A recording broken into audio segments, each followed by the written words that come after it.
Dans les prochaines minutes, on va s'intéresser à la question de la résilience dans cette situation de pandémie afin de préserver et de promouvoir votre mieux-être. Face au coronavirus, on n'est pas tous égaux. Notre condition de santé physique personnelle et notre âge semblent influencer notre pronostic de rétablissement si on développe la maladie. Bien, de la même façon, notre capacité à nous adapter psychologiquement à la situation actuelle va dépendre de nos facteurs personnels, facteurs de vulnérabilité et facteurs de protection qui étaient présents en nous avant le début de la crise. Donc, on ne sera pas tous résilients de la même façon. Pour certains, la situation actuelle, c'est une continuité de leur normalité antérieure, alors que pour d'autres, c'est réellement une perturbation. Pour certains, ça va vraiment être vécu comme un traumatisme. Si vous faites partie de ceux qui se sont assez bien adaptés, pour qui cette nouvelle normalité n'est pas totalement inconfortable, vous vous sentez peut-être un peu bizarre. Peut-être que vous n'en parlez pas trop fort non plus. Il faut savoir que pour d'autres, la situation d'adaptation est encore active.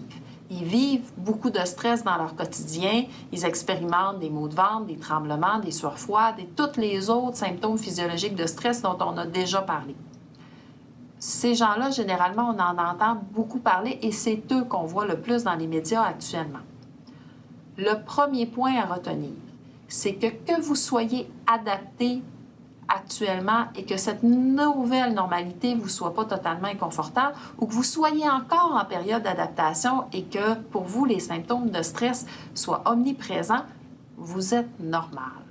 La résilience est un processus qui nous touche tous, mais pas tous au même rythme et pas tous de la même façon. Pour ceux qui se sont un peu moins bien adaptés à la situation actuelle, vous serez rassurés d'entendre que la résilience est une capacité qu'on partage tous. La résilience est un peu comme notre système immunitaire psychologique. Ça s'active en nous lorsqu'on est confronté à de l'adversité. C'est des changements qui se passent à l'intérieur de nous pour qu'on s'adapte à ce qui se passe à l'extérieur de nous. Dans le concept de résilience, il y a une finalité positive. On va donc grandir dans la situation de vie difficile auquel on est exposé. C'est pour ça qu'on entend souvent, quand on parle de résilience, l'idée de rebondir face à l'adversité. Les études sur le sujet ont démontré que notre capacité de résilience est attribuable à peine à 10 % en fonction de la situation auquel on est exposé. 30 à 40 % de notre capacité de résilience serait plutôt génétique. Mais ce qui est le plus intéressant, c'est que 50 % de notre capacité de résilience serait attribuable à nos choix, à nos actions et à nos comportements face à la situation. C'est vraiment intéressant parce que ça implique qu'on peut optimiser notre résilience si on porte attention à nos comportements et à nos choix. Les études ont aussi établi que les personnes les plus résilientes partagent certaines caractéristiques. La première, c'est qu'elles considèrent que la souffrance, ça fait partie de la vie. Elles acceptent donc que des périodes difficiles se produisent, ça fait partie de la game. La deuxième caractéristique, c'est qu'elles portent leur attention sur les choses qu'elles contrôlent dans la situation et aussi sur les aspects positifs de ces situations difficiles. Elles lâchent prise sur les choses qu'elles contrôlent moins.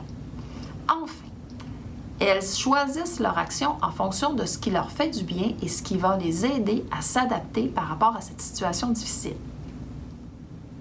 Afin d'optimiser vos capacités d'adaptation à la situation actuelle, je vous invite maintenant à écrire un plan de résilience personnelle. Si tout se passe bien, en annexe de cette capsule vidéo, vous trouverez un lien pour télécharger un document afin d'écrire ce plan de résilience personnelle. Dans la première colonne, on va commencer par faire le bilan des choses positives qu'on a découvertes sur nous pendant cette situation de pandémie. Vous êtes peut-être surpris à avoir des forces et des talents que vous ne suspectiez pas. Peut-être que vous avez du plaisir à faire certaines activités. Peut-être que vous avez connecté avec des personnes. Donc, on va faire le bilan de nos forces, de nos talents, mais aussi de nos relations qu'on veut conserver dans notre nouvelle normalité, voire même dans notre futur encore incertain. Dans la deuxième colonne, on va faire le bilan de nos valeurs personnelles. En effet, la situation vous a peut-être amené à vous poser des questions sur ce qui était bien, ce qui était mal, ce qui était juste ou ce qui était injuste. Peut-être que la situation vous a permis aussi de découvrir que certaines choses étaient finalement très importantes pour vous. Nos valeurs, c'est nos croyances fondamentales qui nous permettent de diriger nos actions. Quand on comprend bien quelles sont nos valeurs, on peut agir en harmonie avec elles et généralement, on est ainsi plus satisfait de nos choix. Quand on agit en fonction de nos valeurs, on se sent plus en contrôle de notre vie et ce, même dans une situation où il y a de l'incertitude. On découvre nos valeurs en se posant des questions comme « Qu'est-ce qui est fondamentalement important pour moi? Quel genre de personne je veux être? Quel genre de relation je veux entretenir avec les gens? Dans la dernière colonne, c'est là où est-ce qu'on va inscrire nos objectifs de résilience. C'est là où nos valeurs se transforment en action en fonction de nos forces personnelles et de nos talents.